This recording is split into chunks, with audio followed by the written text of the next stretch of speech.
hari pertama kemarin tentang agenda Komisi 13. Saya banyak belajar dari apa yang disampaikan oleh para senior-senior di Komisi 13.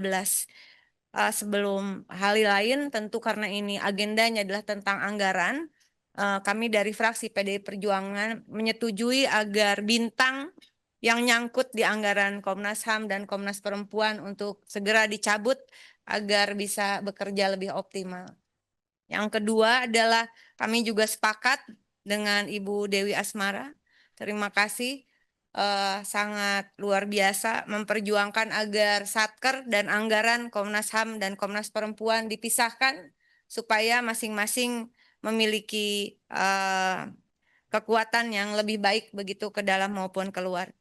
Yang juga tidak kalah pentingnya adalah tadi kalau menyimak apa yang disampaikan oleh senior-senior di Komisi 13, khususnya yang disampaikan oleh pimpinan Pak Sugiat, betapa pentingnya relasi antara Komnas Perempuan, Komnas HAM, dan Komisi 13 ini. Kami juga sama, kami sangat berharap kita benar-benar menjadi mitra yang strategis bahwa Komisi 13 jangan hanya diingat ketika mengajukan anggaran saja, tetapi juga ingatlah kami bahwa kami ini di sini adalah mewakili juga masyarakat untuk memperjuangkan hal yang sebetulnya menjadi inti dari apa yang diperjuangkan terkait hak asasi manusia, yaitu warga negara Indonesia, khususnya juga perempuan dan anak, begitu, yang kami juga menghadapi hal yang sama di daerah pemilihan kami masing-masing setidaknya. Oleh karena itu, saya sangat mendukung tadi dan mudah-mudahan juga saya bisa ikut untuk kita save, selamatkan Ibu Saudah, Nenek Saudah tadi yang disampaikan oleh Pak Jos Rizal dari Sumbar 2 fraksi PAN dan juga Pak Sadiku dari fraksi Nasdem. Rasanya hal-hal seperti ini, anggaran itu bisa kita tambah asal kita bermitra strategis ya untuk menyelesaikan kasus-kasus seperti ini. Saya rasa Mas Willy ini adalah sahabat saya lama ketika kami jadi aktivis, juga teman-teman yang di depan ini adalah senior-senior saya dalam memperjuangkan HAM di Indonesia. Nah, yang berikutnya adalah izin saya ingin menyampaikan dari apa yang tadi disampaikan oleh para senior di Komisi 13. Menurut keyakinan konstitusional saya, bukan menurut keyakinan saya saja. Menurut keyakinan konstitusional saya adalah apa yang menjadi tugas Komnas HAM dan juga Komnas Perempuan tidak terlepas dari hak asasi manusia yang bernama warga negara Indonesia yang telah diatur oleh konstitusi, yaitu konstitusi kita mengingatkan bahwa hak-hak dasar mandatori konstitusi bagi setiap warga negara adalah terpenuhinya hak atas pertama, sandang, pangan, dan papan, kedua, pendidikan dan kebudayaan, ketiga, kesehatan, pekerjaan, dan jaminan sosial, keempat, kehidupan sosial, perlindungan hukum dan HAM, yang kelima, infrastruktur dan lingkungan hidup yang baik, aman, dan nyaman. Inilah hak-hak dasar, hak asasi warga negara Indonesia yang disebut dengan HAM. Marilah kita bekerja dalam konteks tersebut, sehingga tadi kasus-kasus yang disampaikan oleh senior-senior saya di Komisi 13 tentu adalah kasus-kasus yang konstitusional harus kita perjuangkan bersama.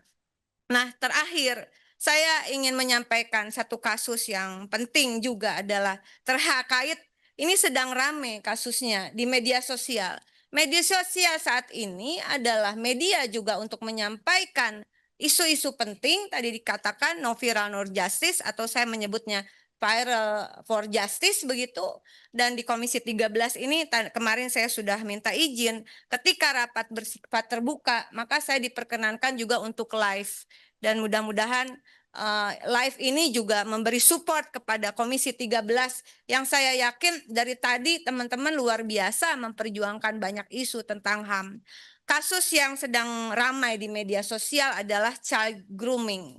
Ya, child grooming ini adalah sesuatu yang dalam tanda kutip tabu bagi Indonesia selama ini. Tetapi ada seorang perempuan yang bernama Aurelie Moremans yang mengeluarkan buku e-book secara gratis begitu, yang berjudul Broken Strings, Fragments of a Stolen Youth, bagaimana masa mudanya dihancurkan bukan hanya dirampas. Dan ini adalah memoir yang terindikasi merupakan kisah hidup yang nyata begitu. Dan ini bisa terjadi pada siapa saja, juga kepada anak-anak kita. Ketika negara diam, ketika kita yang ada di dalam posisi harusnya bersuara, harusnya memberikan proteksi, kita diam. Saya belum mendengar ada suara dari Komnas HAM dan Komnas Perempuan secara utuh, secara serius terhadap kasus ini. Ini bukan masalah yang saya kira sudah menjadi perhatian internasional. Tadinya ada 2 buku yang versi Inggris dan juga versi Indonesia. Lalu child grooming ini bukan tindak pidana yang berdiri sendiri, melainkan modus operandi, prosesnya sistematis ketika pelaku atau groomer membangun kedekatan emosional, kepercayaan dan ketergantungan pada anak atau remaja. Tujuan akhir adalah kekerasan atau eksploitasi seksual.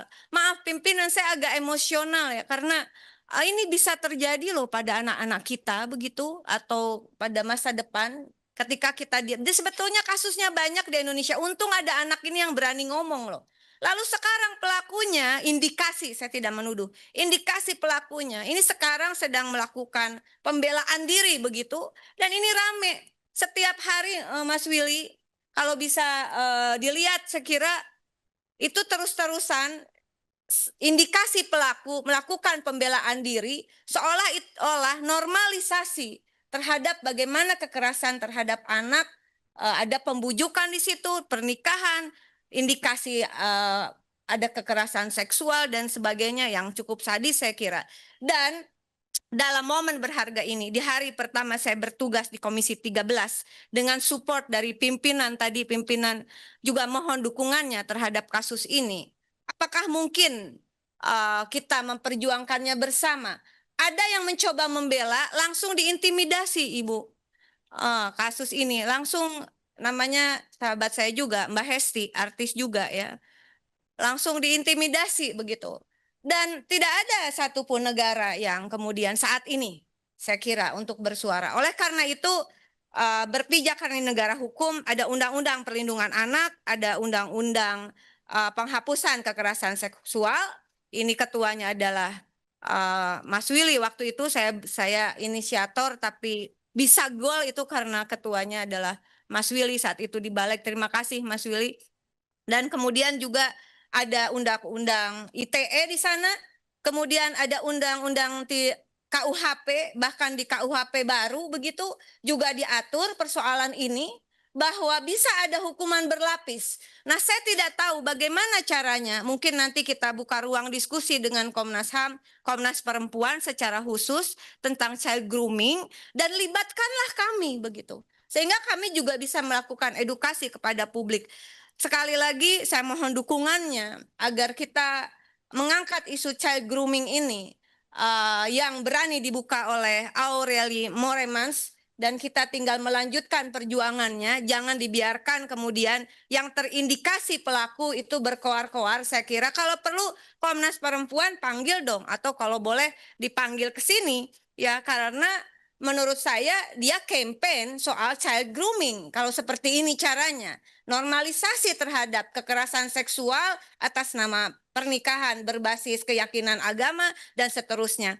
Nah, pimpinan, mohon maaf kalau saya di hari pertama tapi bicara panjang lebar, karena ini masa depan anak-anak kita. Saya kira saya mohon dukungannya dari semua pihak agar proses child grooming ini bisa diusut tuntas, dan pelaku dan yang terindikasi pelaku bukan berkoar-koar, tapi mari kita buktikan KUHP baru ini punya taji bersama Komnas HAM, Komnas Perempuan, dan Komisi 13.